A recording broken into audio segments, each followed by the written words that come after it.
जगह श्रेय इनको जाता है। अच्छा अच्छा। मेन समस्या तो ये साफ सफाई है। हाँ। साफ सफाई नहीं रहेगी तो मच्छर वगैरह अनेक तरह के पैदा होंगे। हाँ। और वो पत्ते वगैरह तने पे बैठेंगे और अनेक तरह की बीमारी पैदा बीमारी होगी। आ जाएगी। बिल्कुल बिल्कुल, बहुत बढ़िया। ये देख सकते हैं एक एक पौधे पे एक एक क्विंटल से ज्यादा माल। तो पुनः इनको हार्दिक शुभकामनाएं सालगिरह की। नमस्कार किसान भाइयों, मैं डॉक्टर विवेक जहांगीर नर्सरी बराड़ा से। आज हम आए हैं राजस्थान, गोमाना।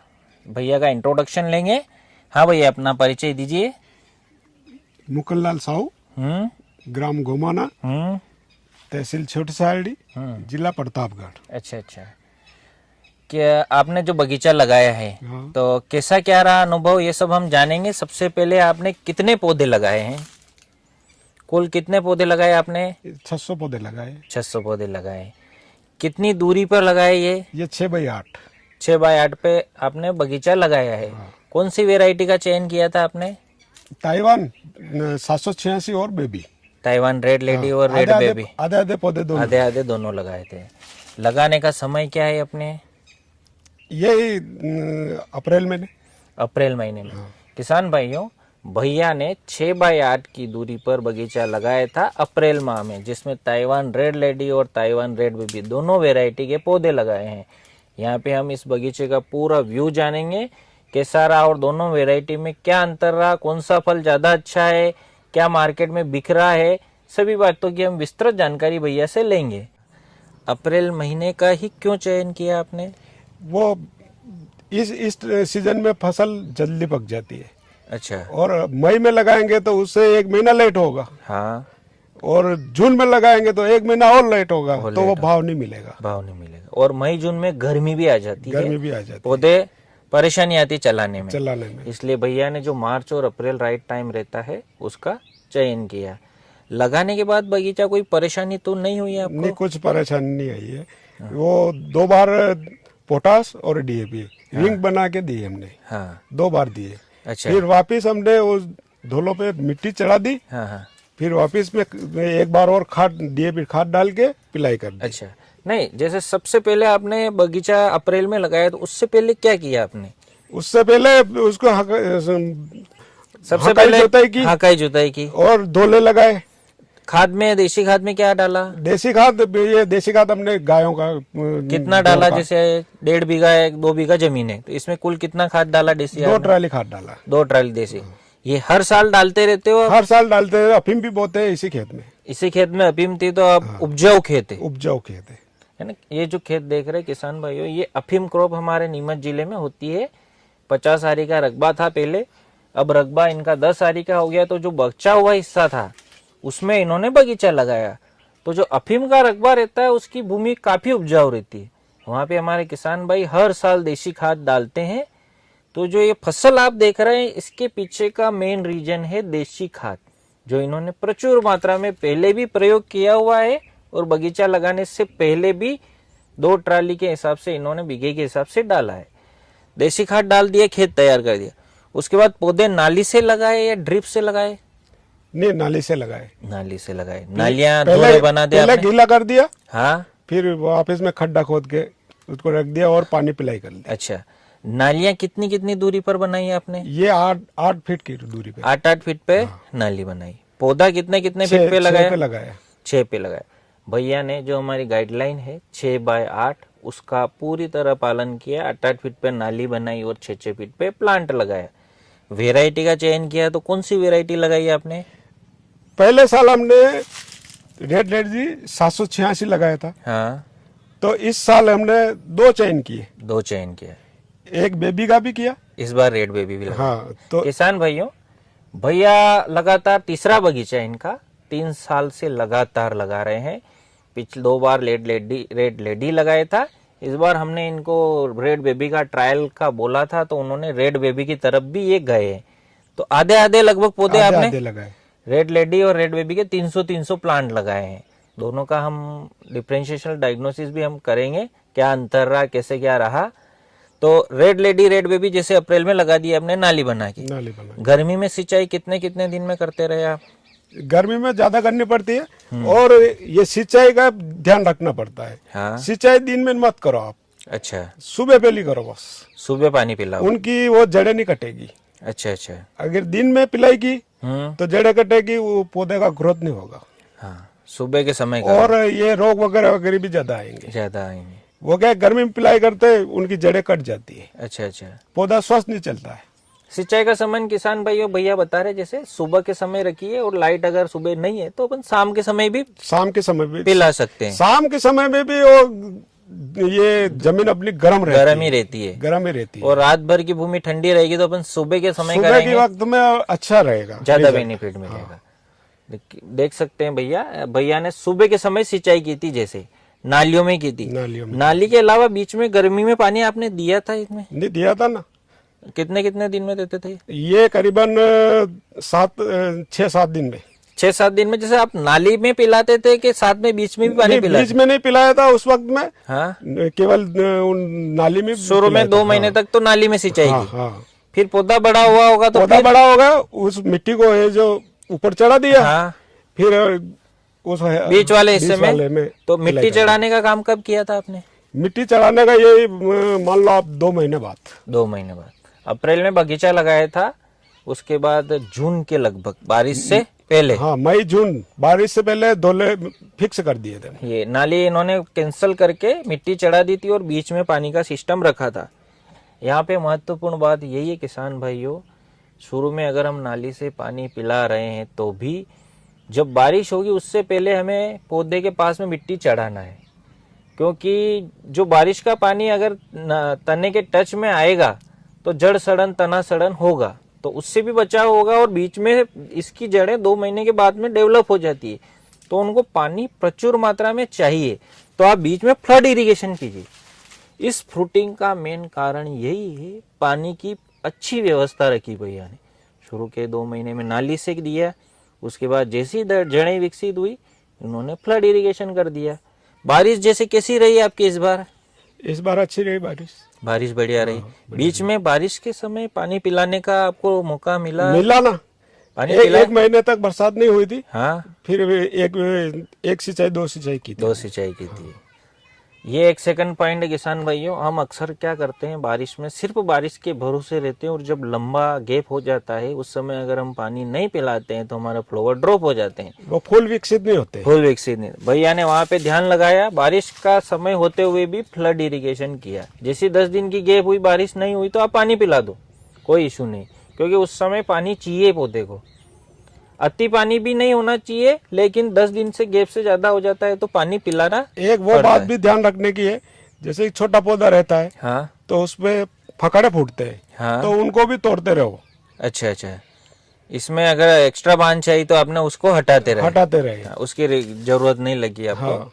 उनको फल आता नहीं है, वो फल आता है, उसको कोई मतलब नहीं है, वो तना ही ऐसे हो जाते हैं, फल लगता है वो टूट जाता है, और वो पौधा ग्रोथ नहीं करता है। ग्रोथ नहीं करना। भैया ने ब्रांचेस हटाते रहे, इन्होंने ब्रांचेस नहीं रखी। अमीना शबनम जो नई वेराइटी, उसमें बहुत सारी ब्रांचें आ रही है, तो ब्रांच नहीं रखना है। अगर पौधा कमजोर है तो हम रख सकते हैं, और पौधा अच्छा स्ट्रॉन्ग चल रहा है बढ़िया, तो ब्रांचेस हटाना है।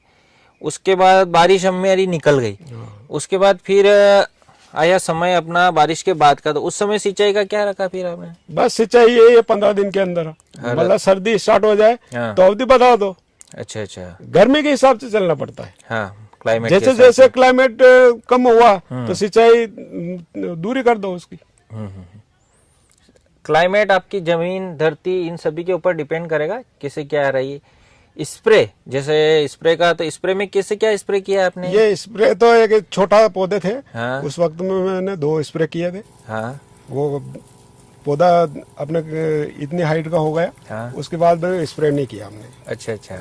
शुरुआत भैया ने शुरुआत में ही स्प्रे किया, फिर उसके बाद इनको स्प्रे की जरूरत नहीं लगी। खाद भैया ने प्रचुर मात्रा में दिया था, तो पौधों में इम्यूनिटी इतनी थी कि उन्होंने बीमारी से ये लड़ते रहे। स्प्रे की यहाँ रिक्वायरमेंट नहीं लगी, और इनका भैया का अच्छा खासा डेवलपमेंट हो गया। लेकिन हमें एक शेड्यूल से स्प्रे करते रहना पड़ेगा, क्योंकि सभी के जो भैया ने खाद दिया, जमीन के आधार से चलना पड़ेगा। जमीन के आधार से चलना पड़ेगा। यहाँ तो इनके उपजाऊ क्षमता अच्छी है, पौधे की इम्यूनिटी अच्छी है, तो काम चल गया। लेकिन आप एक निश्चित अंतराल, हर 15 दिन में आपका जो शेड्यूल रहता है उसके अनुसार आप स्प्रे कर सकते हैं। अच्छा, खाद में कैसा क्या रखा आपने? कैसे? खाद, रासायनिक खाद में क्या दिया? रासायनिक पोटास और डीएपी दिया, डीएपी, पोटास, इसके अलावा कुछ नहीं दिया। कुछ नहीं दिया। शुरुआत में रिंग बना कर दिया था, रिंग बना के दिया। फिर एक और बार मेन नहीं, इनकी रोग की समस्या एक काली मस्सी की रहती है, बस वो पत्ते सुकुड़ जाते हैं। हाँ काली मस्सी की रहती है। हाँ हाँ, स्प्रे कर दिया उस समय आपने? स्प्रे कर दिया। खाद में डीएपी, पोटास के अलावा और आप और कुछ नहीं कुछ नहीं दिया। इसीलिए कहते हैं भैया का ये लगभग जैविक रहा। इन्होंने बिल्कुल संतुलित मात्रा में सिर्फ 2 बार खाद दिया। पहला इन्होंने महत्वपूर्ण ध्यान ये रखा कि देशी खाद अच्छे से दे दिया।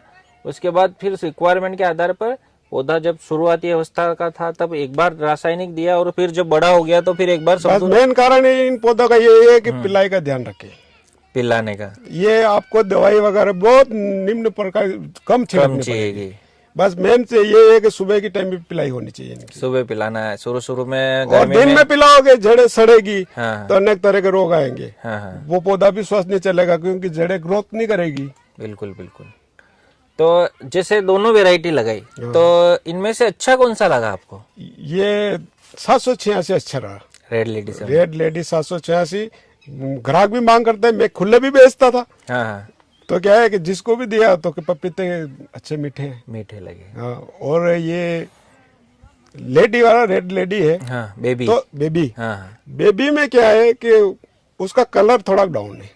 कलर, हाँ, और लाल नहीं निकलता, रेड नहीं है पूरा, रेड थोड़ा नहीं है। कमजोर रेड। हाँ, और स्वाद में भी फर्क है, स्वाद में कम मीठा है। कम मीठा है। फ्रूटिंग तो जैसे हम देख पा रहे हैं कि रेड बेबी की भी बहुत जोरदार फ्रूटिंग हाँ, है। इसकी फ्रूटिंग तो जोरदार है। ये अपने टेके लगा रखे हैं। हाँ, इन लोग अब ये देख लो आप, हाँ, इसमें 2 क्विंटल 2.5 क्विंटल से वजन कम नहीं होगा। ये रेड बेबी वेराइटी इधर है ना? ये बेबी है। ये बेबी वेराइटी है ना? हाँ। करेक्ट। रेड बेबी वेराइटी पे फ्रूटिंग तो भैया की बहुत अच्छी आई है। 1.5 से 2 क्विंटल तक माल लगा है यहाँ पे। फिर भी भैया ने जो 1 क्विंटल की तरफ रेड लेडी की तरफ गए। रेड लेडी की भी अच्छी फ्रूटिंग है, फ्रूटिंग अच्छी क्योंकि मार्केट में डिमांड अच्छी है। डिमांड अच्छी है बस। और कस्टमर का फीडबैक इनके पास आया, जिनको भी इन्होंने दिया, छोटी सादड़ी में आपने दिया था, वहां से आपके वापस आया था डिमांड कि हमें वापस चाहिए, वापस चाहिए। और एक आदमी 10-10 किलो पपीता लेने के लिए तैयार है। हाँ, यही इसी में रेड लेडी जीत जाता है कि जिसको हम देते हैं और वापस रिटर्न 5 किलो कोई ले गया है, वापस भैया से घर आके बोल रहा है कि हमें और चाहिए, ज्यादा चाहिए, 10 चाहिए, 15 किलो चाहिए, तो इनको भी खुशी होती है, पैसा भी फिर वो अच्छा मिलता है उसमें। अच्छा मिलता है। उनको तो 40 रुपए केजी के हिसाब से देता हूँ मैं। अच्छा, जो लोकल बेचते हैं हाँ, उसको 40 रुपए। लोकल में भैया ने 40 रुपए किलो दिया, और थोक में तो इनका 30 रुपए किलो गया था। 40 रुपए किलो में भी कस्टमर खुश होके इनसे ले जा रहा है, क्योंकि उनको पूरा सेटिस्फेक्शन मिला। ये किसान की असली मेहनत, उनको खुशी तभी मिलती है कि कस्टमर का फीडबैक महत्वपूर्ण रहता है। ओवरऑल हमारे नए किसान भाइयों को क्या कहना चाहोगे आप?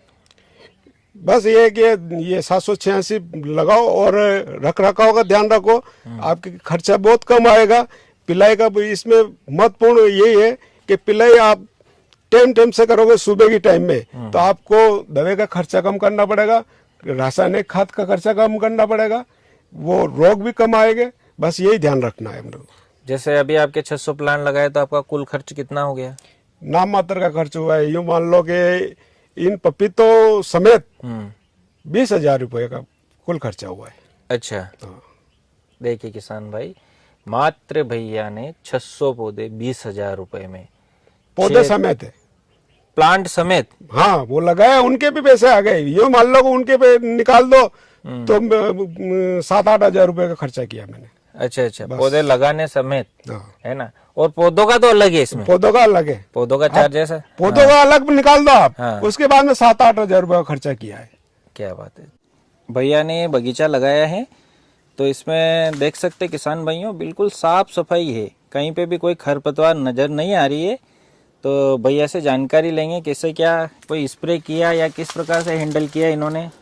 जी, इस बगीचे में साफ सफाई का सारा अगर श्रेय देना चाहेंगे तो मम्मी को देना चाहेंगे, क्योंकि इन्होंने मिलके इनके साथ मजदूर करके और उन्होंने खुद अकेले भी इन्होंने इस बगीचे की अच्छी से सफाई की, खरपतवार हटाया इस यहाँ से, और दवाई का प्रयोग तो बिल्कुल नहीं किया है। पूरी मेहनत मम्मी की है कि इन्होंने अच्छी तरह से साफ सफाई रखी है, तो सारा श्रेय मम्मी को जाता है इस बगीचे को साफ सफाई के रूप में। बिल्कुल, अगर साफ सफाई खरपतवार रहता तो बीमारियां आती है। हाँ, अगर साफ साफ- सफाई अगर रही साफ तो सफ- बीमारियां नहीं आई है। नहीं आई। हाँ, मुख्य श्रेय हमारी मातृशक्ति माता जी को ही जाएगा। माता जी को ही जाएगा ये सारा। ये देख सकते हैं, बहुत बढ़िया इन्होंने मेहनत की, क्लीन बगीचा रखा, और इसके कारण ये जो आज भैया की फ्रूटिंग आई हुई है बेहतरीन। से बात हुई तो इनका एनिवर्सरी भी है आज 22 नवंबर। भैया से जानते हैं कैसा क्या अनुभव रहा। बहुत अच्छा रहा। अच्छा रहा। आज 32 साल हो गए हमको। 32 साल हो गए है ना। हाँ। आज 22 नवंबर को आपकी शादी की सालगिरह भी है ना। सालगिरह भी है। भाभी जी का भी इंट्रोडक्शन दीजिए आपका। क्या नाम पता अपना? मेरा नाम लक्ष्मी है। हाँ, पियर लिम्बाहाड़ा, ससुराल गोमाने। अच्छा अच्छा। पहले आप खेती में कार्य करते थे वहाँ पे? बिल्कुल नहीं किया कभी। अच्छा, यहाँ गोमाना की आपने शुरुआत की? गोमाने में आके सीखा सारा काम। यहाँ आके सीखा है। और देखो ये कितना जबरदस्त मेंटेन किया है। ये हमारे भारत की मातृशक्ति, जिस भी क्षेत्र में जाएंगी उस प्रकार ये इनका ढलने का नेचर रहता है। और यहाँ गोमाना में आके इन्होंने कृषि कार्य शुरू किया था। और अफीम भी हम इनकी बताएंगे, बहुत ही नंबर 1 एरिया की है। इन्होंने बहुत अच्छा प्लेटफॉर्म भी बनाया हुआ, और ये बगीचा इनकी मेहनत से ही हुआ है। खरपतवार का नियंत्रण इन्होंने बहुत अच्छा किया। बगीचे का श्रेय इनको जाता है। अच्छा अच्छा। मेन समस्या तो ये साफ सफाई है। हाँ। साफ सफाई नहीं रहेगी तो मच्छर वगैरह अनेक तरह के पैदा होंगे। हाँ। और वो पत्ते वगैरह तने पे बैठेंगे और अनेक तरह की बीमारी पैदा होगी। बीमारी आ जाएगी। बिल्कुल बिल्कुल, बहुत बढ़िया। ये देख सकते हैं, एक एक पौधे पे 1-1 क्विंटल से ज्यादा माल। तो पुनः इनको हार्दिक शुभकामनाएं सालगिरह की।